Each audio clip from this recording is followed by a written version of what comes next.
What's up? Are you having trouble getting people to click buy on your sales funnel and you're wondering what it is? Well, if you know Russell Brunson, he says it's always one of three things. You're either your hook, your story, or your offer. Today, I want to talk about your offer. I just got done onboarding a client yesterday where we worked on his offer and he got really excited about what we created. So let's talk about how to make an offer. So something that makes an offer truly irresistible is the cost versus the value. Those are two different things. The cost is what they're going to pay for it, and the value is what value does it bring to their life. So when you look at any funnel that Russell's ever done, he is the master of this. Look at his free plus shipping book funnels. This is one I modeled yesterday for an offer. He has a book, it's charging free plus shipping. So nothing for the book, you just cover the costs of it getting to you, right? So the value is you can go on Amazon and buy this book. It's gonna cost you $30, or you can get it for I believe it's $9 now through his funnel. Free plus shipping. So creating the value that is far outweighs the cost is one way to create an amazing offer. People often come up with a product and that's their offer. But a product is not an offer. A product is a product. It can be a piece of an offer, but an offer is everything that's included. Yesterday, I onboarded a client called Waffle Me Up, and it is a waffle company in downtown Boise. It's in my opinion, the best waffles in the country, and I've been all over the country. We don't want to just sell a waffle, right? We want to create an offer. So the first page, we modeled Russell's free plus shipping book offer. We're doing free plus shipping waffle offer. So we give 4 waffles for a certain price, and my client's looking that up to see what's his all-in price to get the waffle to the person, right? And they basically, it's a free 4 waffles. You just cover the shipping to get it to you. The next page, we came up with a part of the offer that upsells 2 more waffles with a money back guarantee if you don't love the waffles. So there's no harm, no risk. So adding something like a guarantee, a money back guarantee, can be part of your offer. There's a story, I forgot who said it. I saw it at a conference one time. There was 2 horse salesmen, and one of the horse salesmen let the guy ride the horse, and forgive me if I don't get this correct, but he said, I'll let you ride the horse, come back tomorrow and let me know if you want to buy it. You can sleep on it.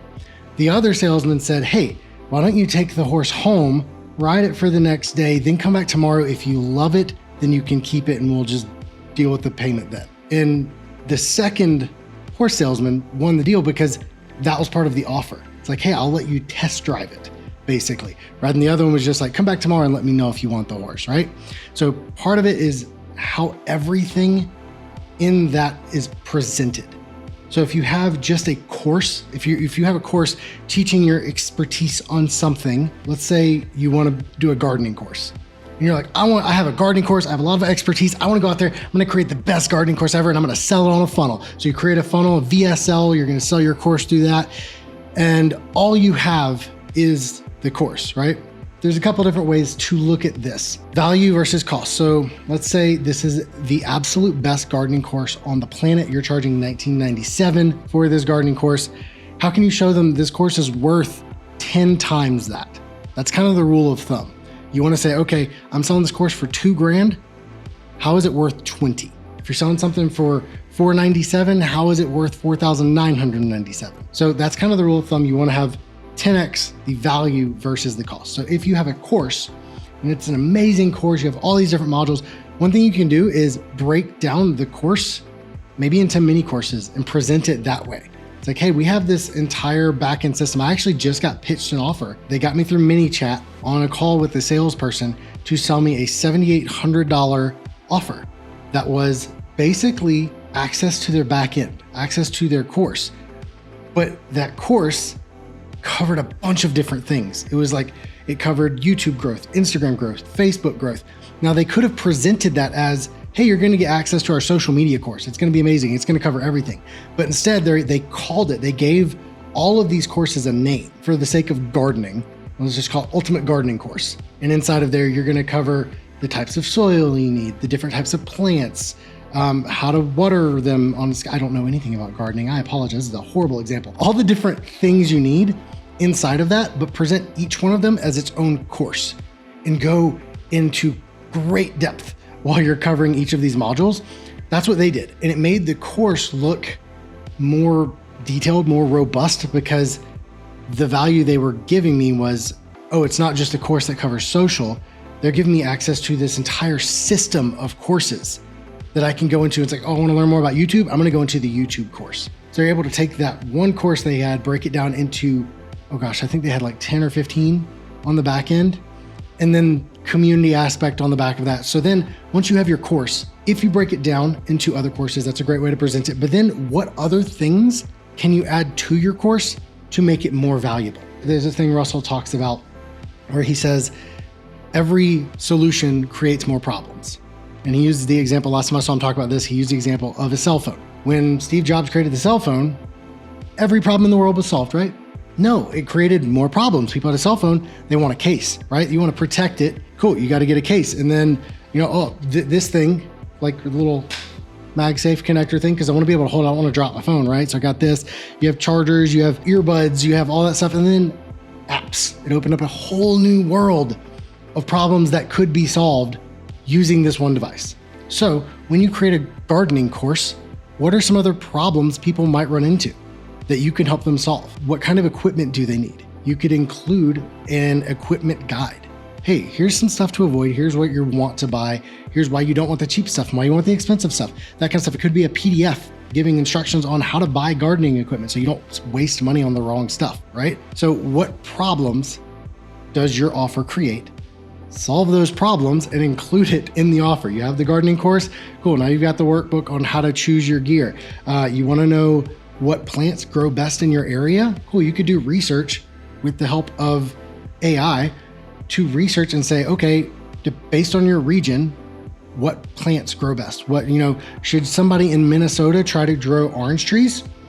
Maybe not without a greenhouse, stuff like that. It could be important to know. So that way it helps people in the region say, oh, I'm in Florida, let's definitely grow some orange trees, right? Solving the issue of teaching people how to garden and then saying, okay, what other problems does that now create? People are getting into gardening with my course, but that's going to create other problems, right? Like I'm getting into motorcycle riding. I don't know what I don't know. I'm following a bunch of people on social media who are bike riders, and I'm learning a ton of stuff from those people because I want the thrill of the ride, right? So cool, I'm gonna go take my bike skills test, I'm gonna get a motorcycle. Are all of my problems solved? Definitely not. I'm gonna have way more problems. Like what gear do I buy? I was talking to somebody about that yesterday. Do I get leather? Do I get material, fabric? I don't know. I'm talking to people about all the pros and cons of everything. Just because you think you have the end all be all solution, there are other problems you can solve to include in that offer to add way more value to that offer rather than just having the one product. Okay, so this is a common mistake that people make when creating their offer that I want to stop you from making yourself. A lot of people out there, you have this expertise, you have this experience, right? So you're like, I'm gonna go create this course. I'm gonna create the gardening course. The problem is you have no audience and you have no idea on how to get an audience. So you're gonna go out there and you're going to either record this course, create this course, pay somebody to come in and record this course, whatever. You're gonna put a little time, money, and effort into creating this course, right? And then you're gonna put it up on your funnel and nobody's gonna buy because nobody knows you. Nobody knows who you are. You don't know how to get traffic. So one thing I talked about with my client yesterday, Waffle Me Up, we talked about creating a course. We had this pretty interesting idea for a course that would be consumer based. And he asked me, I was talking to him, I was like, what are your thoughts on this course right now? And he was like, it's a lot of work and all this kind of stuff. And I was like, okay, well, has anybody asked you about this course? And he's like, no. I was like, okay, so what we should do is create content kind of themed around what this course could be. And if people want the course, they'll ask you for it. If they don't care, they won't ask. That is one kind of validator, kind of qualifier that you can use. Is your audience, one, do you have an audience? Two, are they asking for the solution you're creating? I can't tell you how many times I have created a product or a service or a course, a full-on course, having nobody have asked for the course. So I put in a lot of time and effort and everything because I thought that's what you had to do. And that's actually very backwards. Don't create your offer until you know people want the offer. Create content first. Kind of like this. I don't have a course. I build sales funnels for people like I talked about. I onboarded a client yesterday to build his sales funnel. I've got a team that helps me do that. I didn't create a course on how to build sales funnels, right? I'm creating these YouTube videos. I'm creating content to help people create better offers, better funnels, better YouTube content. That's what this whole YouTube channel is about, right? Creating content and sales funnels. I didn't go out and just create a course and then build a funnel and say, hey guys, I've got this course for sale on YouTube and content. No, I'm gonna be testing YouTube stuff because I don't consider myself an expert on YouTube yet. I will be, but helping people with funnels, building people's funnels, sharing that knowledge here and testing YouTube theories. Eventually, I'm hoping I grow an audience. I will grow an audience. I know it's gonna happen. So if you wanna start building an audience of people that could be interested in your offer, I was just talking to somebody about this the other day, and what I would suggest is, like I said, creating content. Content is king. And the reason it's king, like I heard that a decade ago, probably now, content is king. And it kind of just turned into white noise. I was young, I didn't understand it. I totally get it now. Why is content king? Because it's going to help you create your audience. It's going to put you out there. It's going to help you overcome any kind of self-doubt. It's going to help you overcome procrastination, because I didn't want to record this video. I don't like the way I sound on camera. I have a lot of things that hold me back from creating content, but I understand that content's king. It's going to put me out there. It's going to connect with people, and it's going to show me what works and what doesn't. And that can, forward my progress through future content, or maybe through ads to drive traffic that way. When you're creating content, one thing I see people do all the time is that, they have their Instagram account or their Facebook page or their YouTube channel or whatever social media you want to jump on. I suggest YouTube. But they'll create that account and they just kind of post whatever they want. They'll share funny memes or, emotional memes that connect with them. Don't do that. Create your profile, create your platform that you're going to be on, and only talk about that thing. You can throw things about your life in there because it connects with people, but have it be strategic. Like when we're doing stuff with Russell, we know that when we throw a picture of him with his family in there, as interactions, likes, comments, all that kind of stuff for his followers goes way up. People love seeing Russell as a family man. They love seeing that kind of stuff. So we can post pictures of his family and he gets his interactions up from his followers. But then you look at things like carousels, teaching carousels, or emotional hook carousels, that kind of stuff on Instagram. People save those and share those a lot. So it reaches a lot of audience that isn't already following you, if that makes sense. When you're creating that consistent content, look at the platforms, look at the algorithms, make sure that you're staying consistent with your messaging. So for me, I'm building funnels. I'm talking about funnels in YouTube. I'm not going to go over and talk about gardening. I'm going to share the fact that I like motorcycle riding because it sets goals, but I'm not going to go out and create a motorcycle riding course, right? I'm not going to try to teach that stuff. It's just going to be part of my character. And as your business, you are the attractive character. So you want to share that stuff, but do it in a strategic way that builds up the brand of you selling whatever the thing is that you want to sell. So if you have an offer and you want to test it, there's a couple things you can do. If you have an email list, this is going to be the easiest way to do it because I've seen it done. So when Russell launched Selling Online, he didn't launch with a ton of ads. We were planning on launching it in September. End of July, he comes up, he's like, why don't we do it in August before Funnel Hacking Live and all this stuff? And we're like, sure, why don't we do it in 2 weeks? So he prepped everything, created this entire challenge. It was honestly amazing to watch. He didn't drop $1 million in ads. He's talked about how much money he spends on his ads in one of his YouTube videos. I don't mind mentioning it. He didn't drop $1 million in ads the first month. He sent an email to his massive list of people and filled the event. And then with the money that filled the event, rolled that over into ads for the next month, right? Does that make sense? So if you have an email list, a great way to test an offer is to email it to your existing list.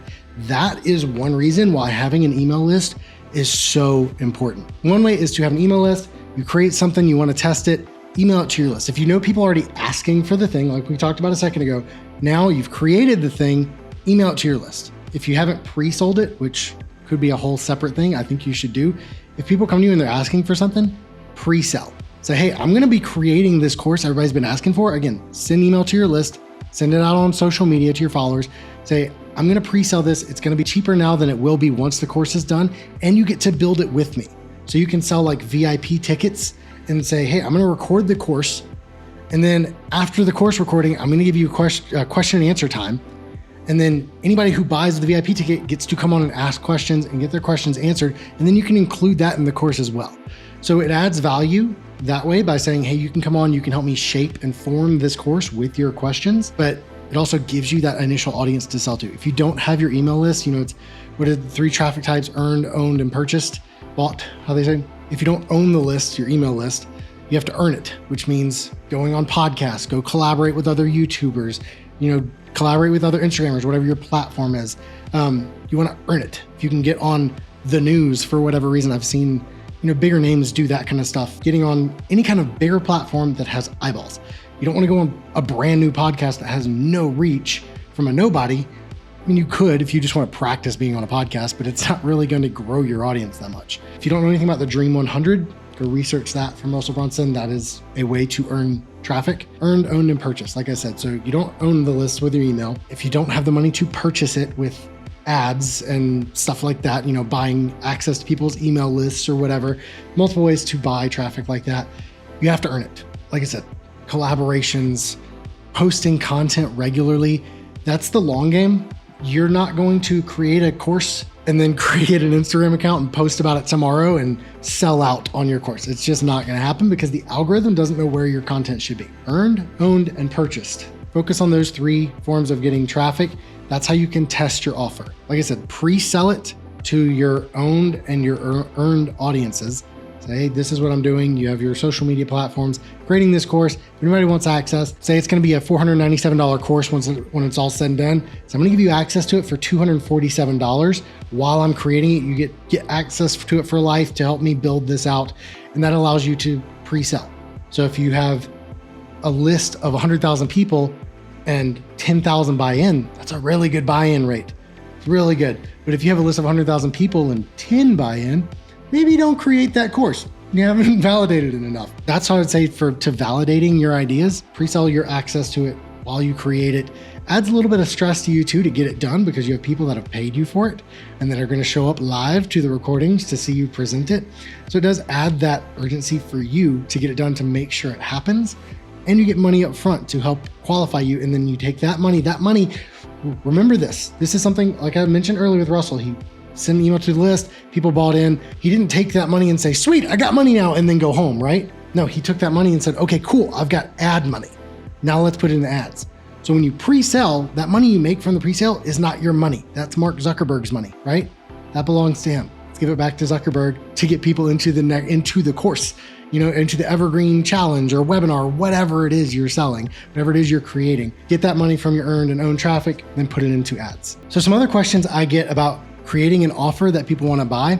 One is, what's one simple tweak I can make to increase an offer's appeal? And guys, all of the information that I get comes from Russell Brunson over the years of, forever.